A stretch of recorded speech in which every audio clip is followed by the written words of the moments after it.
Eu não posso dizer que os diretores ou a diretora de gás e energia eram participantes do processo. Mas isso tudo era conduzido pela área de serviço. E a área de serviço que fazia as plataformas, os oleodutos, os gasodutos, os navios de processo. E isso desde 2003.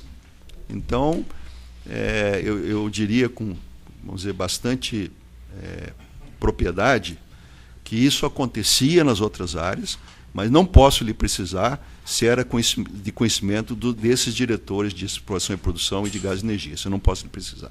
Mas eram também para o Partido Progressista ou outros partidos? Não. Nessas outras áreas não tinha participação do Partido Progressista. A área de exploração e produção, obras conduzidas pela área de serviço.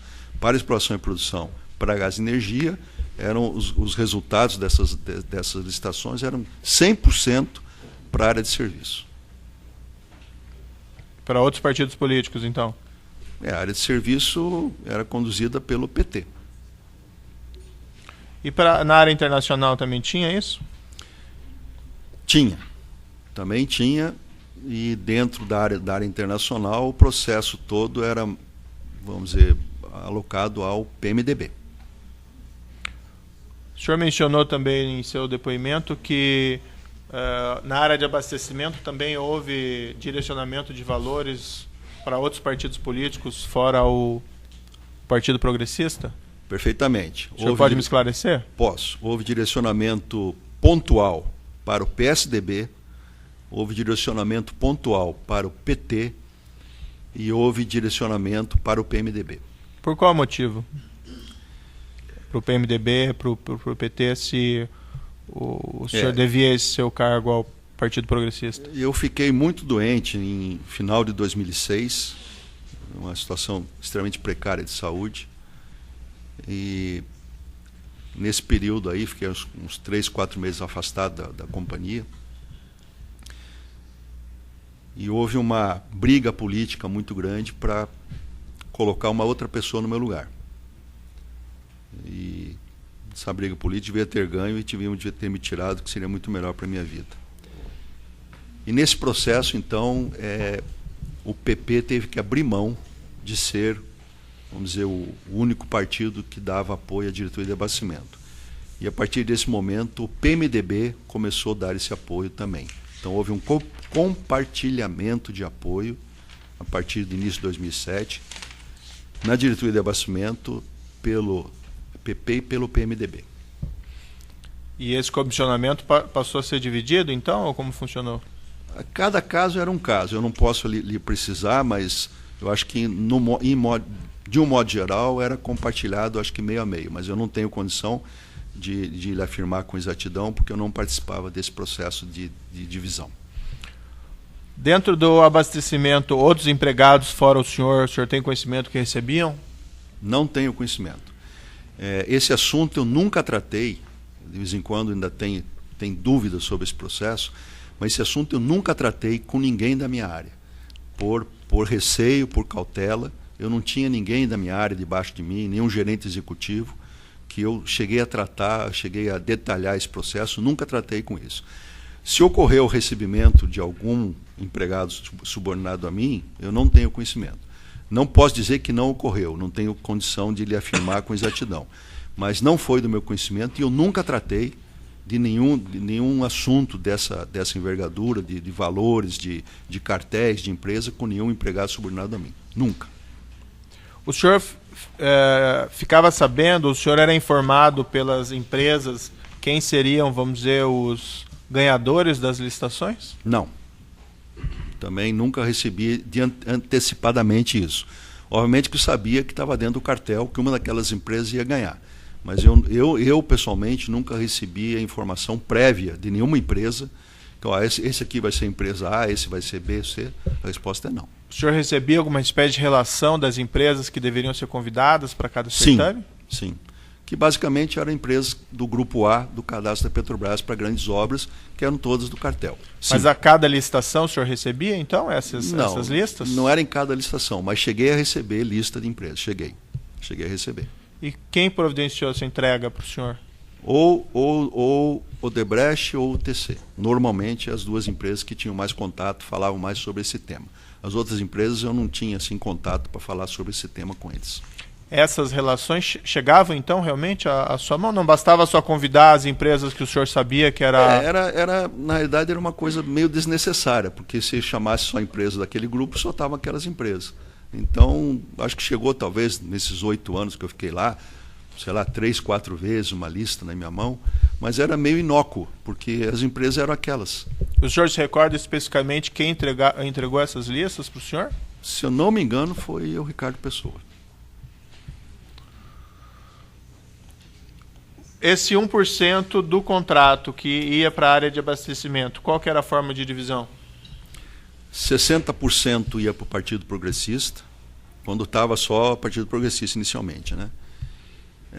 20% ia para despesas de modo geral, notas fiscais e uma série de outras despesas que se tinha, e 20% era distribuído, parte para mim e parte para o Zé Janine. O que o senhor fazia com o dinheiro que o senhor recebia? Como é que o senhor recebia esses valores? Recebia lá no Rio de Janeiro, normalmente, na minha casa, shopping, supermercado. Em espécie, normalmente? Normalmente em espécie. Transferência, conta? Não. Essa conta, o senhor tem uma conta lá o senhor tinha contas lá na Suíça? Os valores da Suíça, que foram depositados lá na Suíça, todos esses valores foram feitos através do Odebrecht. Eu saiba, porque eles me falaram que eles estavam fazendo esses depósitos. O senhor não recebeu do Odebrecht aqui também no Brasil? Talvez tenha recebido, Excelência. Não posso lhe dizer, porque quando chegava o envio desse dinheiro, eu não tinha detalhamento de que era de A, de B ou de C. Chegava o valor... O senhor tinha algum controle desses valores que eram devidos ao senhor a título desse comissionamento? Não. Quanto que o senhor tinha de saldo? Nunca fiz esse tipo de controle. Com detalhamento, nunca fiz. Quando eu saí da diretoria em abril de 2012, eu tive uma reunião com o Alberto Youssef para ver o que tinha ficado pendente. Vamos dizer, então, um detalhamento maior de valores foi feito nessa época, mas eu não tinha assim um controle ponto por ponto, nunca tive.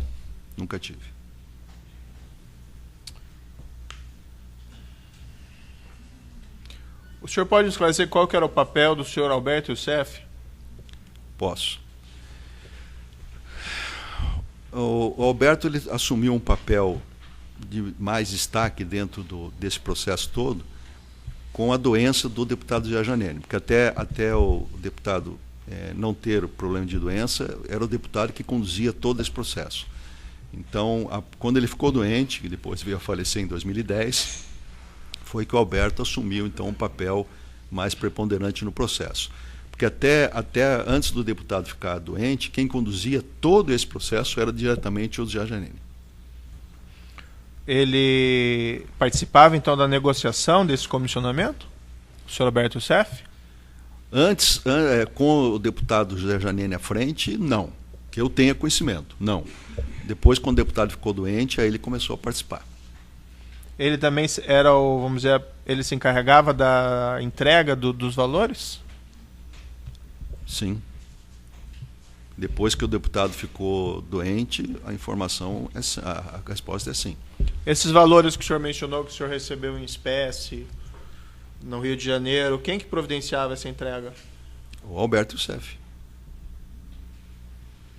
O senhor conheceu outros operadores ou pessoas responsáveis por essas entregas fora o senhor Alberto Youssef?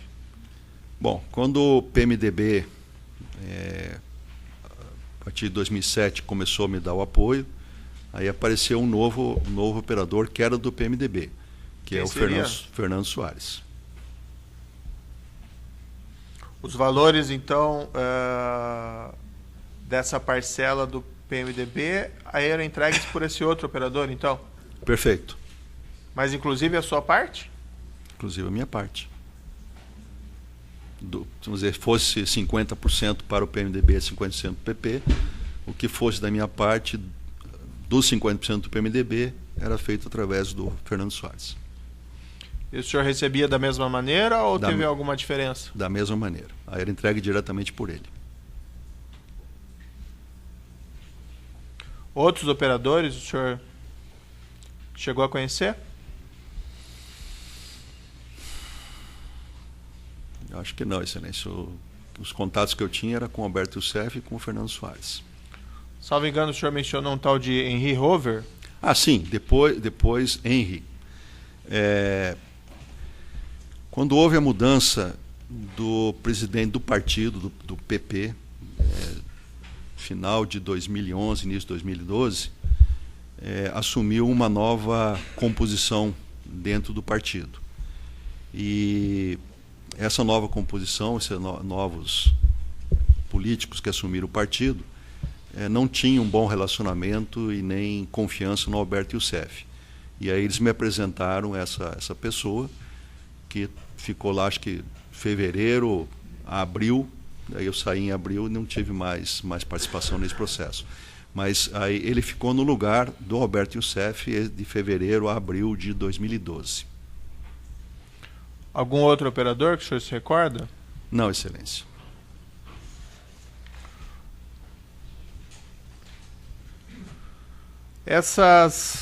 Só para deixar claro, o senhor já mencionou, mas o senhor chegou a participar, por exemplo, de reunião posterior a esse encontro que o senhor mencionou, no qual foi discutido especificamente percentuais dessa comissão, dessa propina? Com as empresas? Isso. Sim. Participei de algumas reuniões que eram capitaneadas pelo Zé Janene, em São Paulo. Ele chamava as empresas lá, às vezes para falar perspectivas futuras e às vezes para cobrar, junto comigo, mas cobrar algumas pendências de pagamento. E quantas reuniões aproximadamente o senhor participou? Aproximadamente? Talvez umas 15 reuniões. O senhor se recorda das empresas que estiveram nessas reuniões? Odebrecht, UTC, Camargo, Andrade Gutierrez, Queiroz Galvão. Basicamente as empresas do cartel, né? Essas empresas que nós temos aqui nessas ações penais, a Camargo Correia, o senhor mencionou? Mencionei. Engevix? Engevix participou também de reunião. A Galvão? Engenharia? Com o Janene eu não tenho certeza se o Galvão participou, não tenho certeza. Alguma reunião com a Galvão sem o Janene, em que foi discutido essa propina que o senhor tenha participado? Com certeza, com certeza. Com certeza absoluta. Mas que o senhor tenha participado pessoalmente? Eu não lembro se eu participei de alguma reunião com o Janene e com a Galvão. Eu não tenho lembrança disso. Agora, que tiveram reuniões da Galvão com o Janene, sim. Sim, mas que o senhor estava presente, essa é a minha indagação. Eu não lembro, Excelência, eu não lembro. COAS? Sim, participei. E Mendes Júnior? Também, Mendes Júnior também. Junto com o deputado. Constam no processo também algumas licitações que aparentemente o senhor chegou a convidar empresas que eram fora do cartel. O senhor pode me esclarecer o que aconteceu? Posso. Por volta de, acho que 2010, 2011, esse processo que a gente entra quando eu fui convidado para assumir essa diretoria, como eu já lhe falei anteriormente, que me arrependo amargamente de ter participado disso, porque o preço que estou pagando e minha família está pagando é muito alto. É como um processo de areia movediça, né? Você vai entrando e depois para sair é quase que impossível sair desse processo. Mas por volta desse período aí, eu tive algumas reuniões, tanto com a UTC, que era que eu tinha mais contato, quanto a Odebrecht, porque os preços estavam vindo excessivamente altos, os preços das licitações. Aí eu tive uma reunião com o Ricardo Pessoa, com o Márcio Faria e com o Rogério Araújo, dizendo que estava impossível continuar daquele jeito e que eu ia fazer uma quebra do cartel. E eu estava já enojado com aquilo e não ia mais considerar aquele processo. E eles me falaram que eu ia quebrar a cara, porque eu ia contratar ou licitar e colocar empresas que não iam dar conta do contrato. Mas eu fiz isso. Né, forcei a barra com a diretoria de serviço, não foi fácil com quebrar essa posição com a diretoria de serviço, mas em algumas licitações nós chamamos empresas que não eram do cartel. Algumas empresas ganharam, outras não ganharam, algumas conseguiram fazer os contratos, outras não conseguiram, na metade do contrato declinaram do contrato, mas houve um chamamento de empresas que não eram do cartel por ação minha dentro da companhia. Algumas empresas fora do cartel que foram chamadas por essa iniciativa e que ganharam licitações, você se recorda, Du?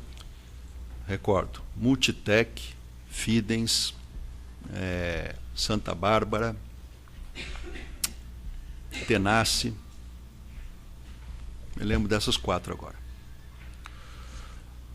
Dessas empresas, contratos com as empresas do cartel, teve alguma ocasião em que o senhor se recorda que a empresa tenha se recusado ou resistido a fazer o pagamento dessas propinas?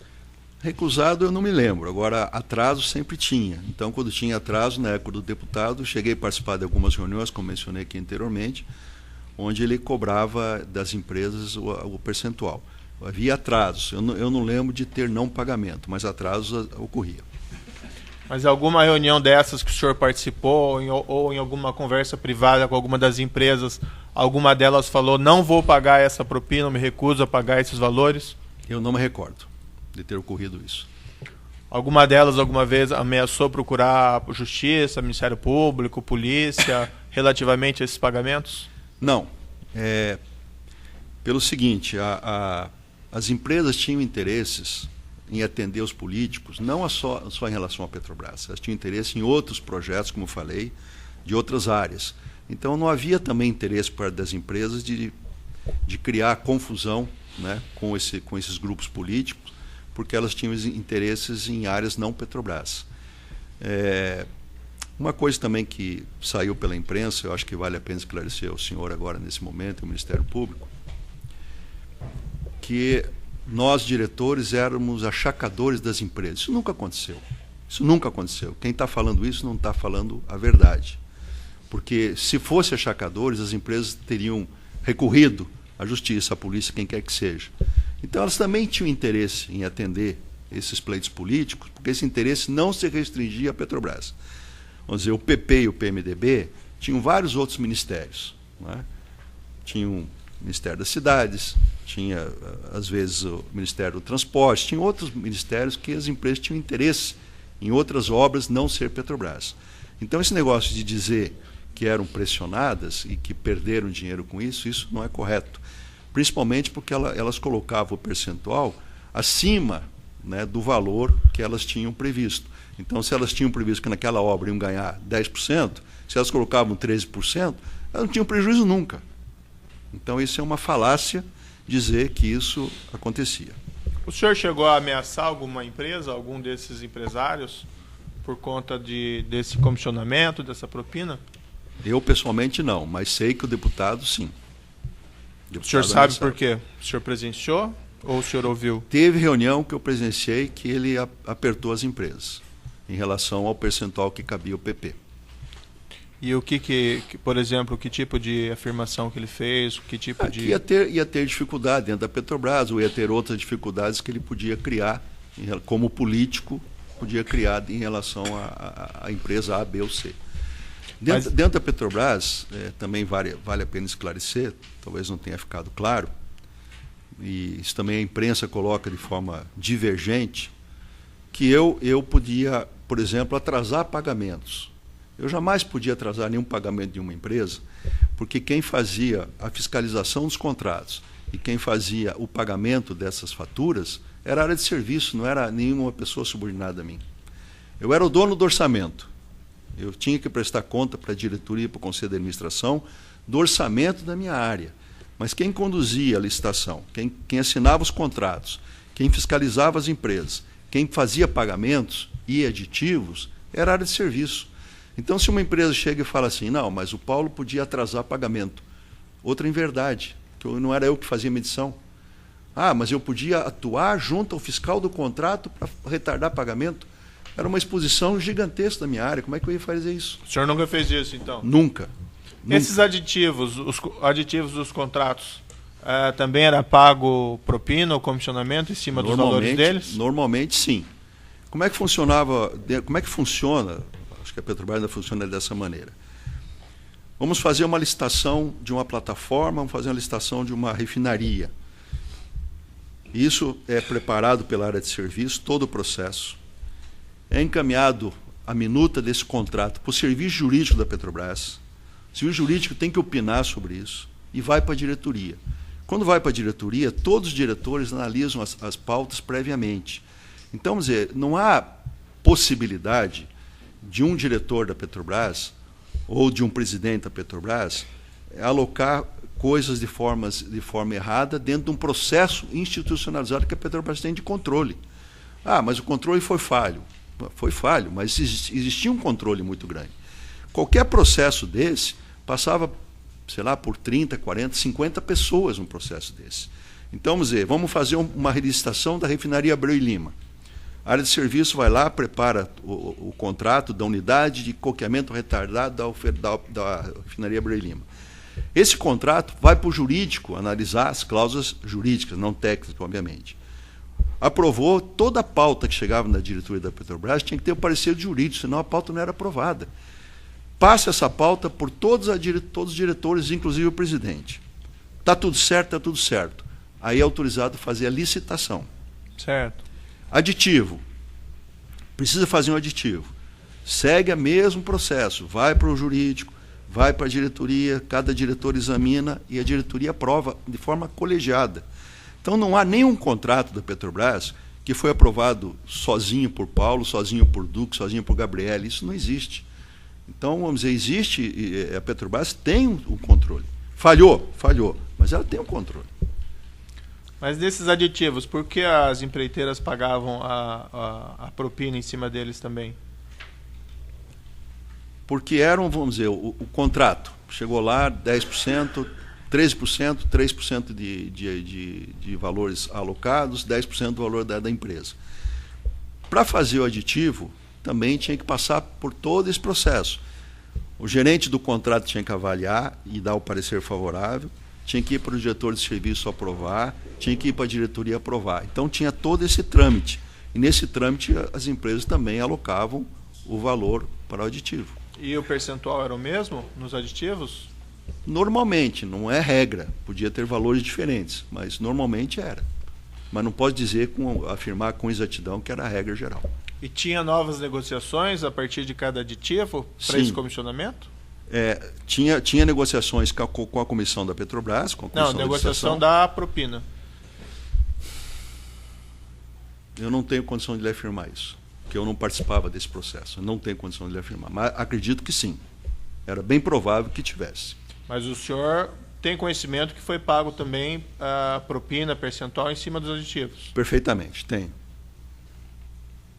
O senhor alguma vez desaprovou algum aditivo ou retardou o pagamento por conta de pendências dessas propinas, dessas comissões? Esses aditivos eram conduzidos pela área de serviço. Então, vamos dizer, o que eu podia fazer? Se o aditivo tivesse um valor muito exagerado, muito alto, como eu era dono do orçamento, eu podia fazer alguma intervenção em relação à parte do orçamento, sim. Agora, em relação à necessidade do aditivo, de um projeto não totalmente pronto, que a Petrobras optou, não foi Paulo, não foi Duque, não foi Gabriele, a Petrobras optou de fazer licitações com um projeto não concluído, que gerou todo esse transtorno aí. Pode ter ocorrido isso, pode ter ocorrido. Pode ter ocorrido o quê? Como assim? Na pergunta que o senhor fez. Tá, pergunta, o senhor deixou de aprovar algum aditivo por conta de pendências de propina, de vantagem devida? Não, eu olhava a parte do orçamento. Porque a parte de recursos não lícitos, quem fazia isso, vamos dizer, quem tinha autonomia para fazer isso era a diretoria de serviço, não era eu. Eu não tinha autonomia para isso, porque a comissão não era minha e o aditivo eu não tinha condição de fazer isso. Agora, esse aditivo ele tinha que ser encaminhado para a diretoria. Então, se eu como diretor, achasse que aquele aditivo estava exagerado em termos de valor, eu teria condição de brecar o aditivo, sim. poderia fazer isso. Certo, mas relacionado à questão da propina, né? O senhor alguma vez deixou de aprovar algo aditivo ou retardou o pagamento por conta de propina para pressionar as empresas a pagar a propina? Essa é a pergunta. Eu não tenho condição de lhe afirmar com certeza. Talvez tenha ocorrido um ou outro caso, mas não tenho condição de lhe afirmar. Não me lembro. Pode ter ocorrido, mas não me lembro. Voltando à questão que o senhor mencionou do senhor Janene, que teria eventualmente feito alguma ameaça nessas reuniões às empreiteiras. A ameaça foi relacionada ao quê? Ao não pagamento da propina, ao percentual da propina, ou falta de pendência, o que era? Normalmente atraso de pagamento. As reuniões que eu participei, que houve uma ação mais forte dele, era atraso de pagamento. Teve algum caso em que ele ameaçou as empresas porque a empresa não queria pagar a propina? Que eu estava presente, também não me lembro. Eu me lembro sempre de atrasos de pagamento. Tem alguns casos no processo, nas ações penais, que o Ministério Público fala, principalmente na refinaria do Nordeste, que ele fala em licitação e depois houve uma nova licitação por conta de preços excessivos na primeira. Isso aconteceu na Renest, o senhor se recorda? Aconteceu, nós tivemos licitação lá que foram feitas 4 vezes. Foi feita a primeira licitação, o preço veio excessivo, fez uma segunda licitação, preço excessivo, fez a terceira, preço excessivo. Só foi fechado o contrato na 4ª licitação. Normalmente, na Renest, se for olhar, vários contratos não foi fechado a primeira licitação. Teve que fazer que a gente chama de rebid, né? Fazer uma nova licitação para poder ter um preço adequado. E nesses rebids eram chamadas as mesmas empresas? Normalmente, se colocavam mais 2 empresas novas em cada rebid desse. E aí começava a dar uma quebrada no cartel. Normalmente colocavam mais 2 empresas novas. Colocavam mesmo? Porque um dos apontamentos que existe nos relatórios da comissão da Petrobras é que não eram convidadas novas empresas nesse rebid. Uma das maiores licitações que eu me lembro agora, que foi a licitação de Tubovias, que foi no final ganho por um consórcio liderado pela Queiroz Galvão. A Petrobras, se não colocou isso, ela está faltando com a verdade, porque foi feita a colocação de novas empresas. Esse eu falo com total segurança. Em todos os casos? Não, esse caso que eu me lembro, Tubovias, foram colocadas novas empresas. E nas demais? Eu não me lembro mais, Excelência, não me lembro. Mas normalmente era de praxe colocar novas empresas. Normalmente. Essa eu tenho certeza que foi uma licitação que foi muito desgastante para a companhia. E essa, a Petrobras tem obrigação de mostrar que foi colocar novas empresas. Depois que o senhor saiu da Petrobras, o senhor ainda assim recebeu propinas? Quando eu saí da companhia, nós fizemos uma reunião com o Alberto Youssef e tinha algumas empresas que ainda tinham pendências de contratos que foram feitos na minha época, não contratos pendentes ainda, e houve recebimento da minha parte de alguns valores dessas empresas que tinham contratos lá anteriormente à minha saída. Essa empresa que o senhor montou, Costa Global, era do senhor? Sim. O senhor recebeu vantagem devida ou propina através da Costa Global? A Costa Global ela teve contratos lícitos, muitos contratos lícitos de consultoria, e também teve recebimento de contratos ilícitos. Sim. O senhor pode me esclarecer como funcionava isso? A segunda parte? Foram fechados contratos com algumas empresas, como se fosse consultoria, para elas zerarem essas pendências. Seria consultoria. O senhor lembra quais empresas que o senhor fez esse tipo de contrato? Camargo Correia, Queiroz Galvão, Engevix, IESA, acho que foram as principais. E por que eles pagavam para o senhor se o senhor já tinha deixado a Petrobras? Compromissos que tinham sido assumidos anteriormente e resolveram honrar. Podiam não honrar, porque eu não tinha mais a caneta, não era mais diretor. Eles podiam não fazer nenhum pagamento. E eu não podia reclamar de nada. Alguma delas se recusou a pagar essas pendências? Essas pendências nem todas foram quitadas integralmente, porque depois ocorreu o início da operação aqui em março, então, março do ano passado, nem todas quitaram a integridade dos contratos. O que eu me lembro aqui, agora, a IESA acho que pagou três parcelas e não pagou mais, por problema de caixa da companhia. Mas teve alguma delas que, vamos colocar assim, que simplesmente falou, não vou pagar nada dessas pendências? Deixa eu me lembrar. O senhor não se recordar, o senhor diz que não se recorda. Eu não me recordo, Silêncio. Eu lembro só dessas empresas que eu lhe falei, eu não me recordo. Pode até ter ocorrido, mas no momento não estou me recordando. Eu vou interromper um minutinho aqui pela extensão do áudio.